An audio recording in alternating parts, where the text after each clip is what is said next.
So if you've watched the channel for a while, you know that I've reviewed a few of the Fifine microphones.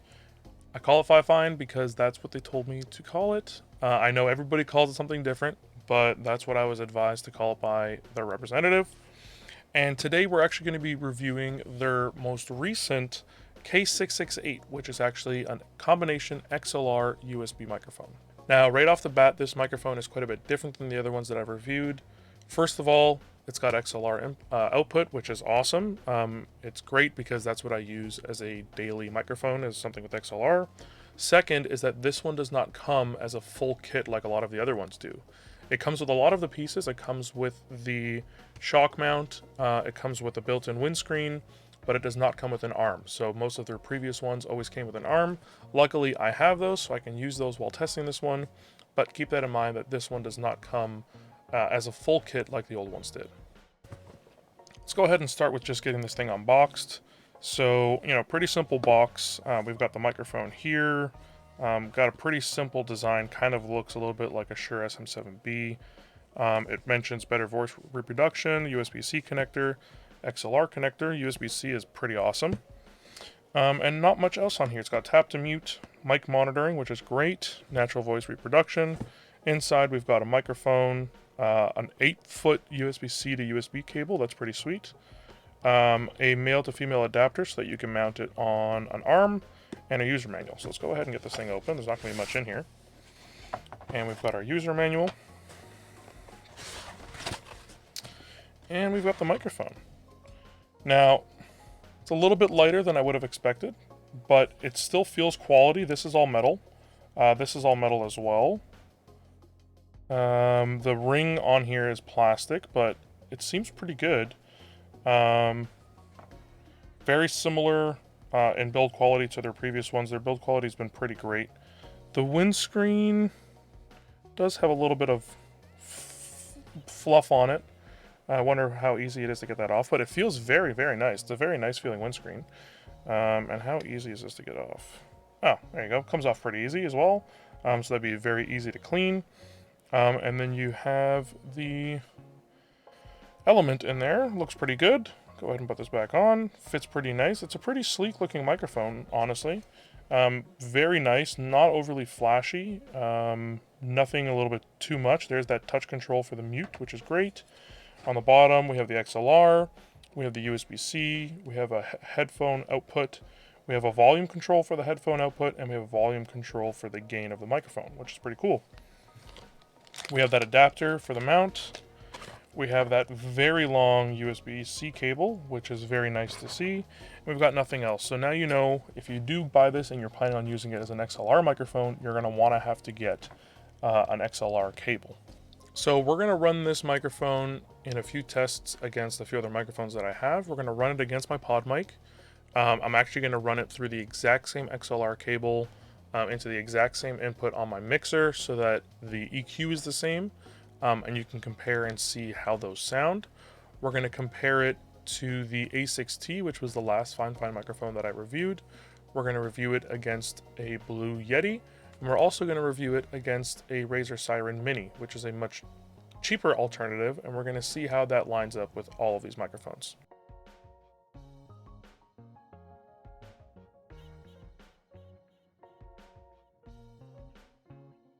We're also going to make sure that we run this microphone both in the XLR version and through the USB-C and see how they sound, if they sound significantly different, if the gain is different, so on and so forth. And we're going to test to see how well this mute function works.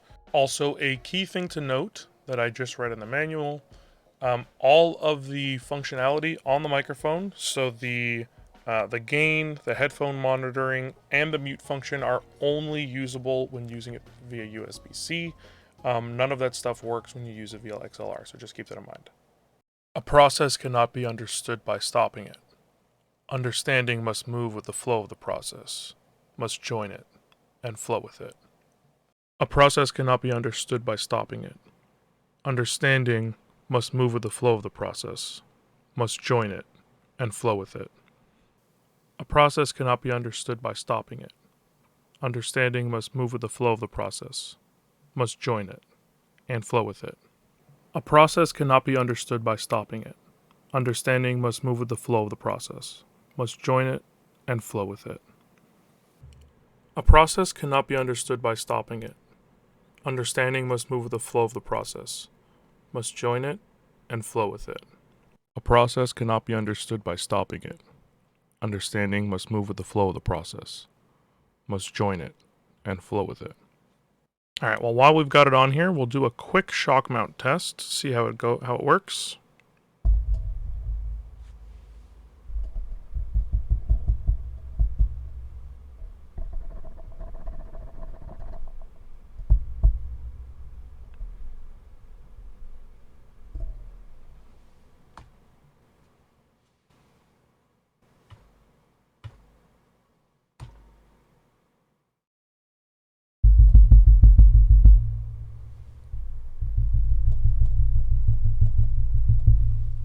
So just testing the microphone mute, and it's pretty great. You do have to hold it for a quick second for it to realize, which is nice. You know, you may not accidentally touch it, but it works as intended, and I think it does a pretty good job.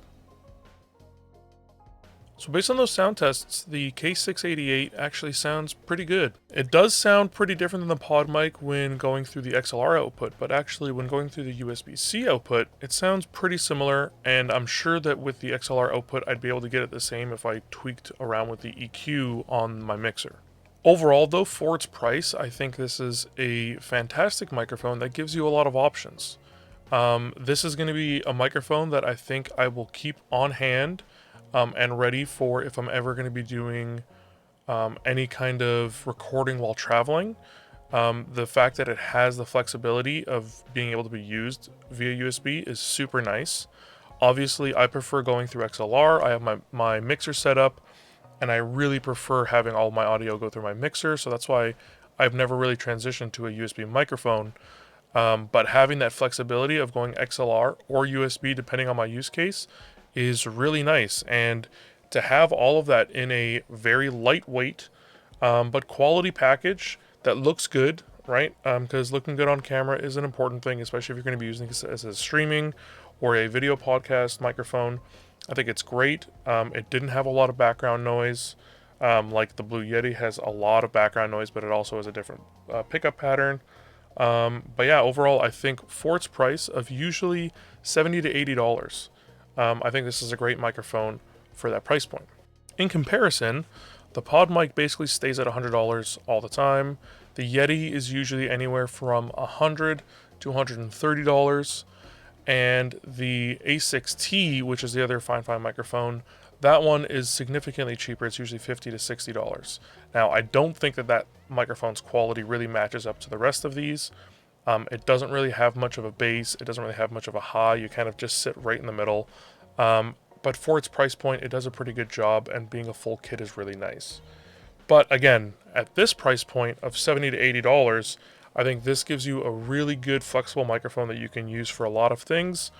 It allows you to use it either XLR, USB, or both, depending on how you're going to be using it. If I was using it at my desk, I'd be using it as an XLR. If I was going to take it traveling with me, just take a USB cable, easy, done. I'm able to monitor and do all that kind of stuff when using it through the USB output. So I think that's super handy. And all I would really suggest you do if you are going to be using this as a, for example, travel microphone or something as in addition to your current setup, is to just get a nice little simple desk stand. The boom shock mount didn't do that great of a job isolating. But as long as you're not, banging on your table and stuff, I think it'll do a pretty decent job. And obviously it's not going to match up to some of the microphones that are in the, $200 plus range in terms of isolating all those noises from movement and shaking, but I think it does a really good job. As an entry or maybe your first upgraded microphone, I think this is a really good option. I always tell people not to spend more than $100 on their first mic.